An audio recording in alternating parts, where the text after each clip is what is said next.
Welcome back to another video. In this video, we are going to talk about discrete inputs. I'm going to go ahead and I'm going to show you guys how I selected the one I'm using, some of the other options that you might see, what a discrete input actually is. We're going to talk a little bit about the characteristics of a discrete input and maybe kind of help you guys figure out whether or not you want to select one.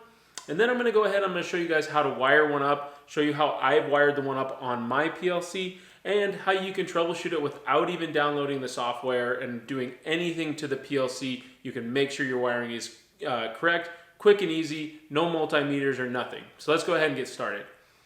All right, so I'm bringing you guys here to the AutomationDirect configuration tool. I'm only doing this because I want to be able to show you guys all of the different modules that you could get with this PLC or basically any PLC. These ones, it's just, they'll have it in a nice long list right here.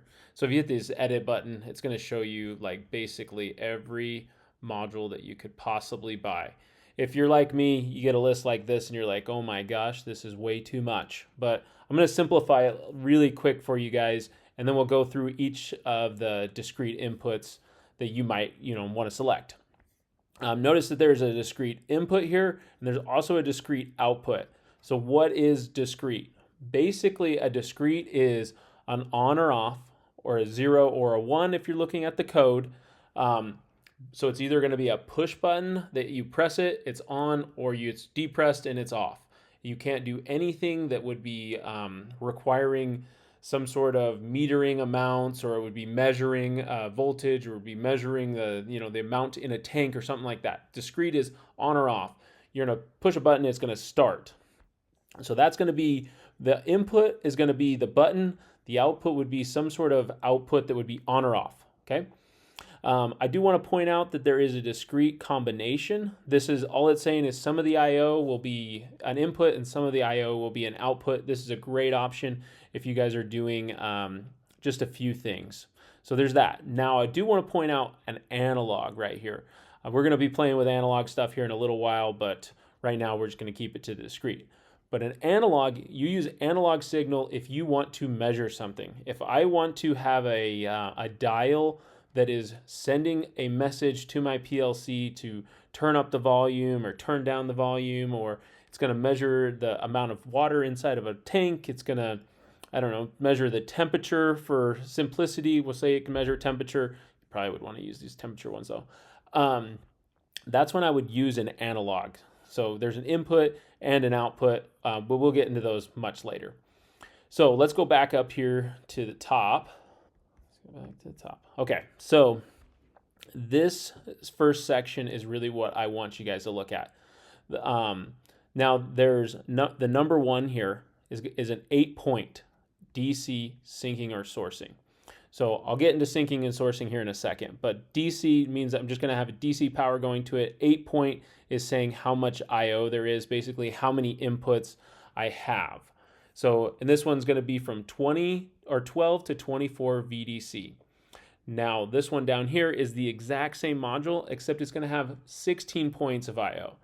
This is the one that I will be working with in this video and throughout the rest of my videos in this series. So this is very popular. I think the money difference between this one and this one, not that much. Now, this one here, there's not a heck of a lot different other than it is working with 3.3 volts to 5 volts. Much more focused, much smaller. You're going to be working with a lot of different types of equipment that are going to be outputting that 5 volts. Now, down here, we have these two. They're both going to be 24 volt, but over here it gives us a cool option of having AC or DC on both of these. So I only did the DC one. Most of the time when you're working with PLCs, DC is king. So, but there's nothing wrong with AC, but it's just kind of not as popular. And then finally here at the bottom, we have this guy. This thing's got to be a behemoth. It's 100 volts to 120 volts AC.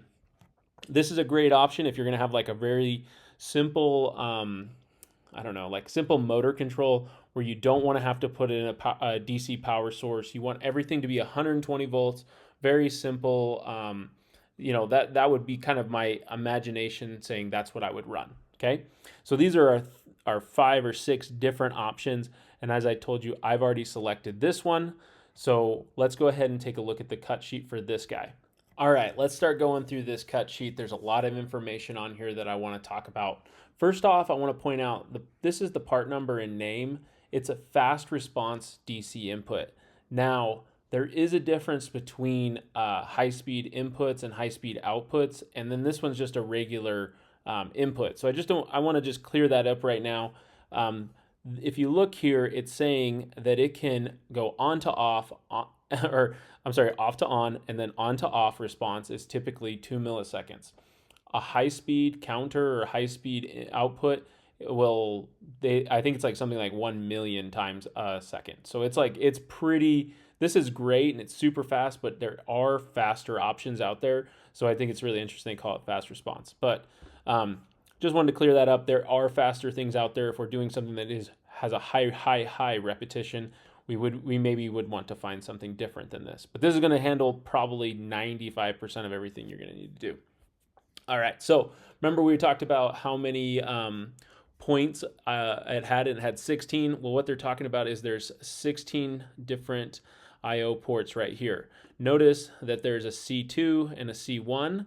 These are just your commons or common, and I'm going to call it common, and I'm going to explain why here in a second. So some of the other stuff, this is a 12 to 24. It's going to break it down to having the actual voltage that you can do, maximum 30. I've got some situations where that actually matters. Giving you the input current, impedance, on-off current. This is a really interesting one because I want to talk about noise. So it says 1.6 milliamps to be turned off. So that's the maximum it can see, is what I'm saying. So you're going to need to have less than that to turn off this input. This really matters if you have something with a lot of EMF or back EMF coming off of it and it's going to induce it into the wire. You could potentially have this thing turned on, so you need to make sure you're shielding it. We will not be shielding anything in this and any of my videos, but mostly because I don't have anything that's high voltage that could be doing that. So if I go ahead and I scroll down here, I want to start showing you guys some of the schematics.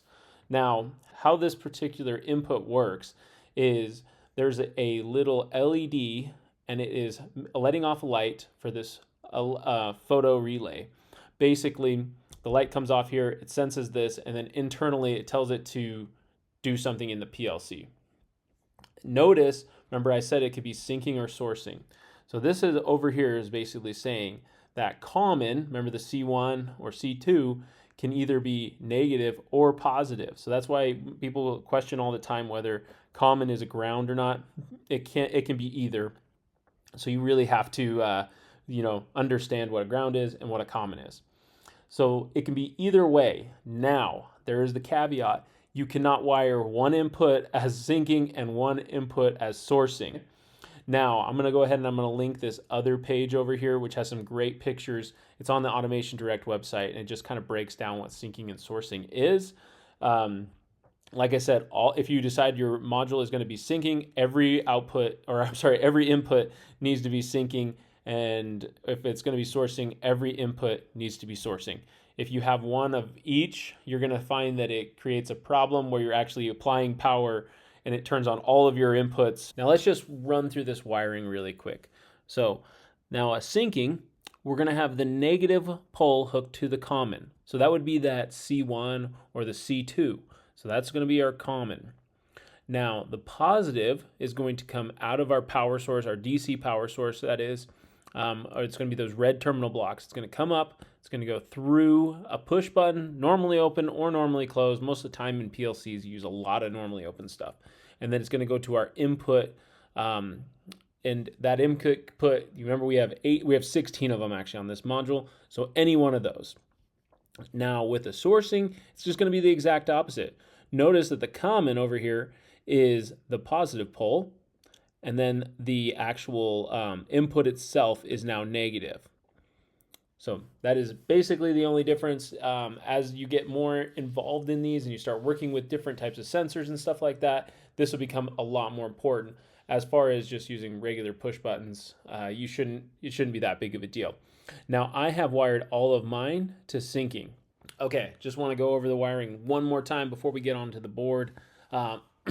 Notice that our C1 right here is connected to our power source. It's showing a battery, but this could be our DC power source. So it basically is our DC power source. And it's telling you, because of these two different lines, it can be either one. It can be set up so it's negative, or it can be positive. And then the other side of that is going to go to one of these buttons, or all of these buttons. And I'm going to show you when I pull the panel off of the push buttons that I've connected it together just like this inside of the panel. Now, it's going to go through that button and it's going to go to one of the terminals. That simple. So when the power or the button is pressed, power can run over there and tell the PLC that it's working. Okay, so let's go onto the board and see how that works in real life. Okay, so remember I said we are going to troubleshoot this thing without using multimeters, without plugging with the computer. Most of the time the PLCs come with these lights right here, and they indicate which one of these inputs is turned on. You can notice that there is a red light here. Hopefully you can see it in the camera. If not, I'll zoom it in. And this one, the reason this one's red right now is because I have it hooked to a normally closed button. I don't know if you guys remember, almost all of those inputs that were used with the schematic were all normally open push buttons. So I put a normally closed one here. So that means it's basically going to be telling it that all the time this one is on, which is okay. We can use that in our PLC program coming up here, and I'll show you how to do that. But if I am to press this button, the light will turn off, just like so, and then depressed, it comes back on. Now these two green buttons, I've hooked these guys up, and then I press it. Notice that the number one comes on, this one turns off, turns on, turns off. Okay, so we can commonly be troubleshooting our PLC inputs this way. So just a really quick way of testing something. A lot of times if you have a bad sensor or something like that, you can just go up to the PLC, press the button, and you're there. Okay, so now as far as the wiring goes, we can see that the first wire here is black, and then there's 3 blue wires underneath it. So we can see that the number 1 goes to this C1. Hopefully you can see that.